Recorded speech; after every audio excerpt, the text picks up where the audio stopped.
નમસ્કાર દર્શક મિત્રો, રોયલ નઝીર ચેનલમાં આપનું હાર્દિક સ્વાગત છે. મિત્રો, આજે આપણે એપિસોડ નંબર 5માં આપણે એવા કલાકારની મુલાકાત કરવાની છે કે જેઓ ઘણા ટાઈમથી વિડીયો આલ્બમ તથા સોશિયલ મીડિયા પર ખૂબ જ એક્ટિવ છે. તેમનું નામ છે ભાવનાબેન ડાભી, જેઓ ખેડા જિલ્લાના કઠલાલના રહેવાસી છે. તો ચાલો મિત્રો, આજે અમારી શૂટિંગ ટીમ આવેલી છે તેમના સેટ પર, તો તેમને રૂબરૂ મળીને તેમના વિશે જાણીએ. તો ચાલો મિત્રો. કેમ છો ભાવનાબેન? બસ મજામાં. ભાવનાબેન, આજે તમે તમારી લાઈફનો ફર્સ્ટ ટાઈમ ઇન્ટરવ્યૂ આપી રહ્યા છો, તો આજે તમને કેવું લાગે છે? આજે મને ઘણું જ સારું લાગે છે કે અમે આવા નવા કલાકાર છીએ અને તમે અમને આજે ઇન્ટરવ્યૂ માટે મને બોલાવી. એટલે ખરેખર મિત્રો છે ને, આપણી ચેનલની એક મુહિમ ચાલે છે, ખોઈ હુઈ પ્રતિભાગી ખોજ. મિત્રો, તમને તો એવું લાગતું હશે કે કોઈ કલાકાર બહુ હોશિયાર હોય કે બહુ સેલિબ્રિટી હોય તો જ એનો ઇન્ટરવ્યૂ ચેનલવાળા લેતા હોય, પણ આપણી ટીમ કોઈ બી કલાકાર, નવો કલાકાર હોય કે ખેતરમાં રહેતા કે ગમે ત્યાં રહેતા, આપણી ટીમ તો અચૂક પહોંચે છે. તો હજુ મિત્રો આપણે ભાવનાબેન ડાભી સાથે આપણે તેમની વાતચીત ચાલુ રાખીએ. ભાવનાબેન, તમને આ લાઈનમાં આવવાનું મુખ્ય કારણ કયું તથા તમને આ લાઈનમાં લાવનાર કોણ વ્યક્તિ છે?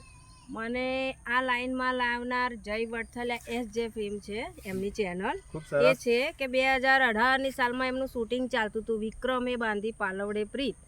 એ શૂટિંગમાં હું ગઈ એ પહેલાં એમણે મને ઓફર કરેલી માના રોલની, પણ ત્યારે મારી કોઈ તૈયારી નથી. બરોબર. પણ એ પિક્ચર જોયા પછી મને એવું થયું કે મારે પણ આ લાઈનમાં જવું છે. બરોબર.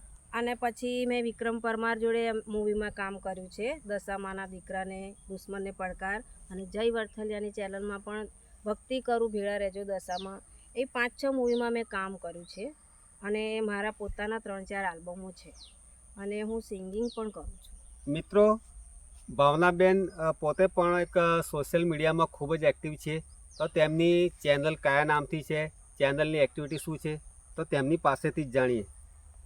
ચેનલનું નામ બોલો ભાવનાબેન. મારી ચેનલનું નામ બીડી ડિજિટલ બગડોલ ઓફિશિયલ ચેનલ છે. તેમાં મારા પોતાના ગાયેલા 3-4 આલ્બમો છે, 5-6 મૂવી છે અને હાલ મારું એક નવું સોંગ આવી રહ્યું છે, રોવે મારી આખલડી. ભાવનાબેન, તમે આ લાઈનમાં કેટલા ટાઈમથી સક્રિય છો? 2019ની સાલમાંથી. ખૂબ જ સરસ કહેવાય.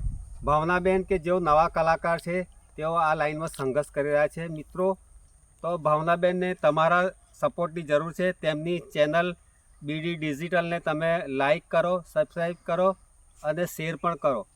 ભાવનાબેન, હવે મારો એક સીધો તમને પ્રશ્ન છે કે અત્યારે સોશિયલ મીડિયામાં ઇન્સ્ટાગ્રામનું ખૂબ જ માર્કેટ ચાલી રહ્યું છે, તો તમે આ ઇન્સ્ટાગ્રામની ચેનલ પર એમાં તમે કઈ રીતનું કામ હવે આગામી સમયમાં કરશો?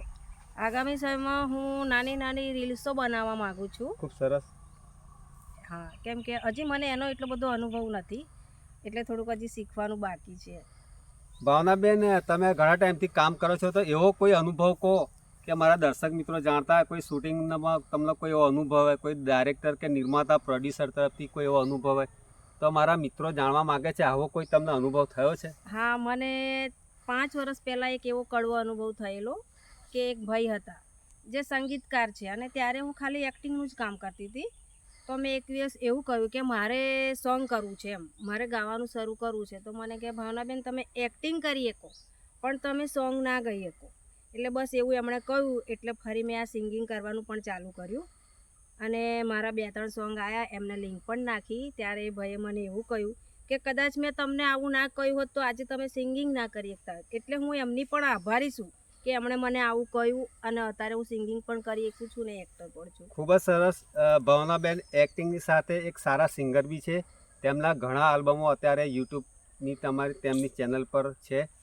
તો આપણે હજુ એમની સાથે લાંબી વાત કરીએ.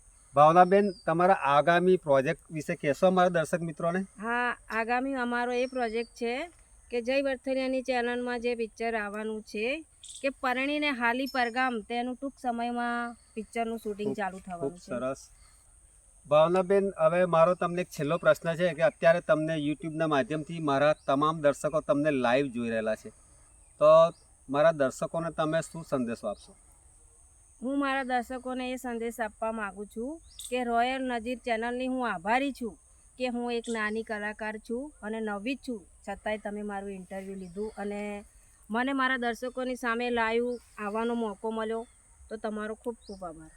મિત્રો, આપણી ચેનલ નાનો કે મોટો કલાકાર નથી જોતી, આપણે તેનું ટેલેન્ટ જોઈએ છીએ અને અમારી એવી કોશિશ હોય છે કે કલાકાર હંમેશા મોટા પ્લેટફોર્મ પર કામ કરે, તેની નામના મળે તથા તેની રોજીરોટી એ બાને ચાલતી રહે. તો દર્શક મિત્રો, આપણી સાથે હતા ભાવનાબેન. તેમનો ખૂબ જ આભાર કે જેમણે તેમના શૂટિંગના વ્યસ્ત ટાઈમમાંથી આપણા માટે સમય આપ્યો છે.